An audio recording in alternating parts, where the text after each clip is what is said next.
Hello నేను విశేషం. Andhra Pradesh Telangana రాష్ట్రాలని melioidosis అనేటువంటి వైరస్ వణికిస్తోంది.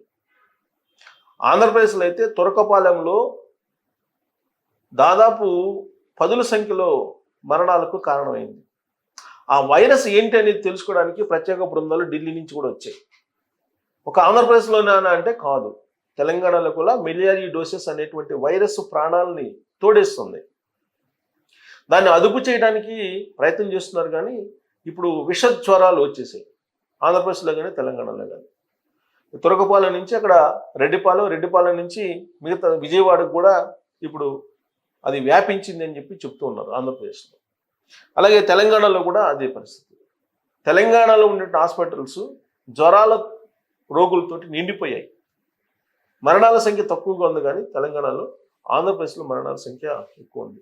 ఏంటి మెలియాయిడోసిస్? దీని లక్షణాలు ఏంటి? అసలు ఇది ఎందుకు అదుపు రావట్లేదు అని అంటే, మెలియాయిడోసిస్ అనేది సూడోమోనాస్ అనేటువంటి ఒక బ్యాక్టీరియాకి సంబంధించినట్టు ఒక వేరియంట్ అని చెప్పి వైద్యులు చెప్తున్నారు. దీనికి మందు లేదు, యాంటీబయాటిక్ ఇస్తూ ఉంటారు అంతే. దీనికైతే మందు లేదు. ఆ యాంటీబయాటిక్ పనిచేస్తే బతుకుతున్నారు, లేదంటే చనిపోతున్నారు. సో దీని మీద ఇంకా రీసెర్చ్ కొనసాగుతుంది. దీనికి కరెక్ట్గా మెడిసిన్ ఇది అని చెప్పేటువంటి పరిస్థితి లేదు. సో ఇక్కడ మెలియాయిడోసిస్ గురించి మీరు అనేక మంది ఇప్పుడు సోషల్ మీడియాలో అలాగే వైద్యులు అవగాహన చేసే ప్రయత్నం చేస్తాం. ఈ మెలియాయిడోసిస్ అనేటువంటి కొత్త రకం వ్యాధి తెలుగు రాష్ట్రాలను కలవరపెడుతుంది. జ్వరము, దగ్గు, కీళ్ళ నొప్పులతోటి సాధారణ జ్వరం మాదిరిగానే కనిపించే ఈ వ్యాధిని సకాలంలో గుర్తించకపోతే ప్రాణాంతకంగా మారుతుంది.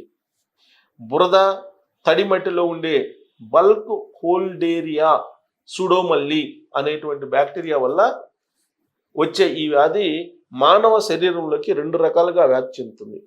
ఒకటి, బురదలో నడిచినప్పుడు కాలి పగుళ్ళు, గాయాల ద్వారా శరీరంలోకి చొచ్చుకుపోతుంది.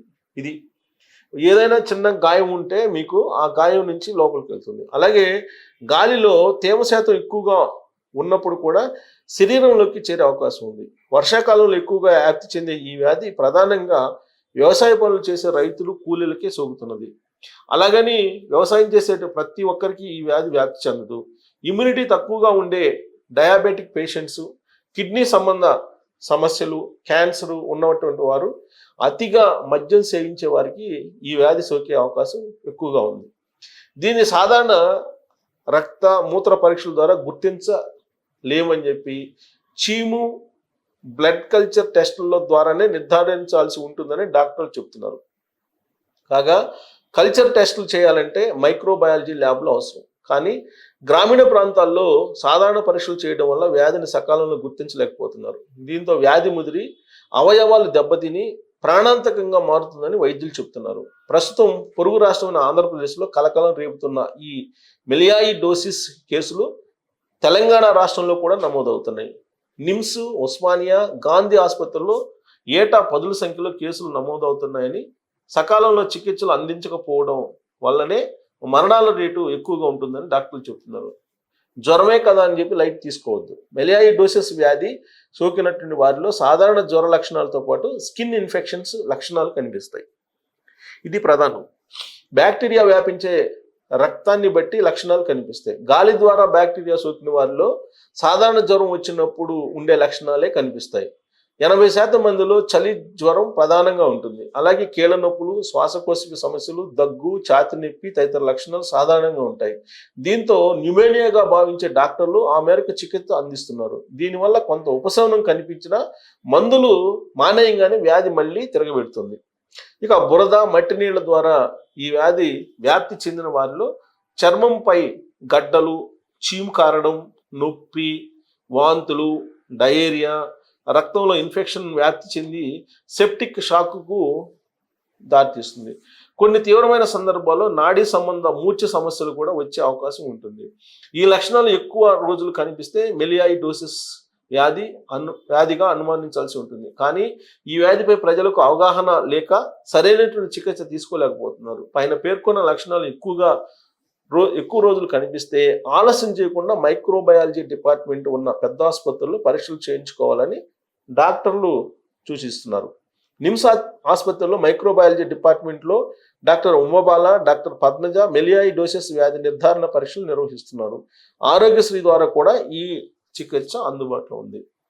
సో ట్రీట్మెంట్ ఏంటి? రెండో దశలో ట్రీట్మెంట్ ఏంటి? మెలియాయిడోసిస్ వ్యాధి సోకిన వారికి 2 దశల్లో యాంటీబయాటిక్స్ చికిత్స అందిస్తారు. మొదటి దశలో ఉన్నప్పుడు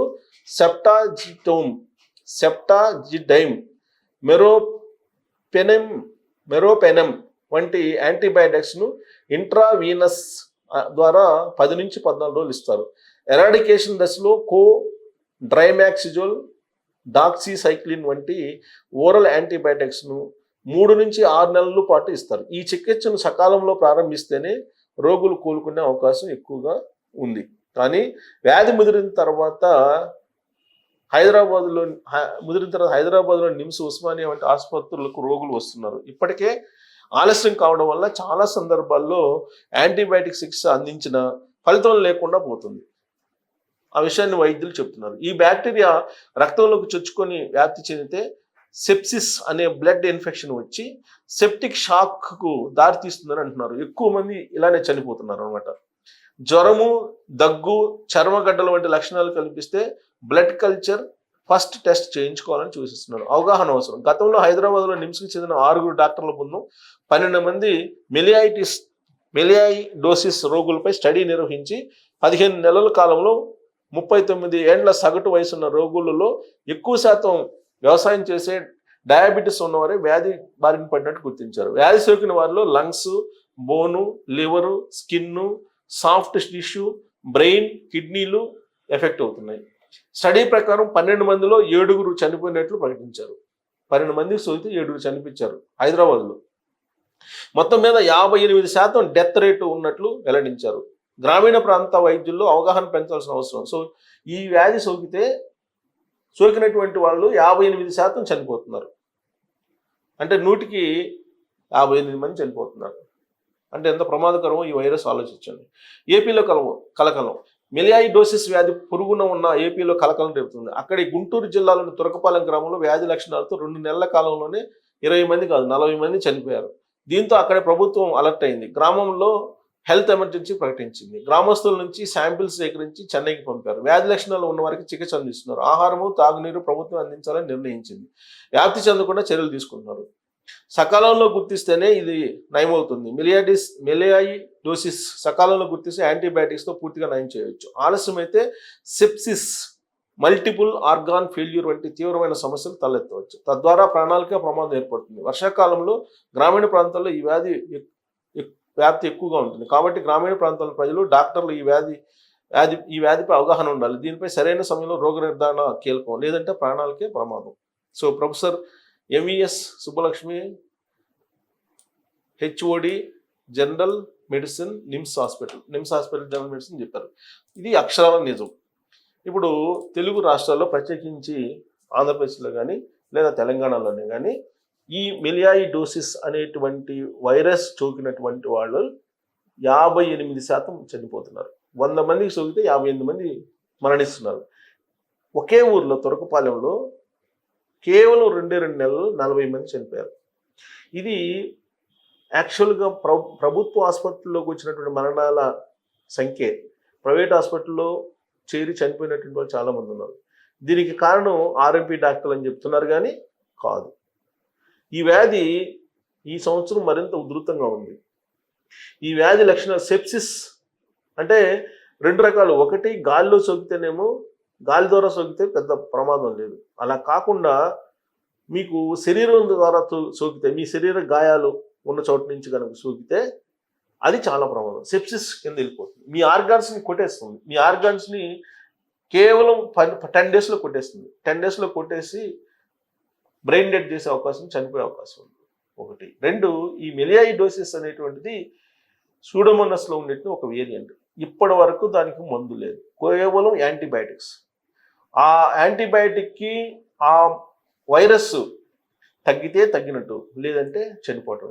కాబట్టి జాగ్రత్తలు తీసుకోవాలి. ఏదైనా లక్షణాలు ఉన్నప్పుడు ఇమీడియట్గా డాక్టర్ దగ్గరికి వెళ్ళాలి. ఈ విషయంలో ఫీల్ అయిపోయింది ఆంధ్రప్రదేశ్ వైద్య ఆరోగ్య శాఖ. అందుకే అక్కడ ఉండేటువంటి వాళ్ళు 10ల సంఖ్యలో చనిపోతున్నారు. తెలంగాణలో మాత్రం ఈ హాస్పిటల్స్ అంతే నిండిపోయాయి. ఉస్మానియా కానీ, నిమ్స్ కానీ, గాంధీ హాస్పిటల్స్ కానీ జ్వరాలతో నిండిపోయాయి, మరణాల సంఖ్య కూడా ఎక్కువగా ఉందని చెప్పి చెప్తున్నారు. సో రాబోయే రోజుల్లో ఈ వైరస్ కంట్రోల్ అవుతుందా, కంట్రోల్ అయ్యేలాగా ఈ ప్రభుత్వాలు వ్యవహరిస్తున్నాయంటే వ్యవహరించాల్సిన అవసరం ఉంది. దీని మీద మీ కామెంట్ చేయొచ్చు. Thank you.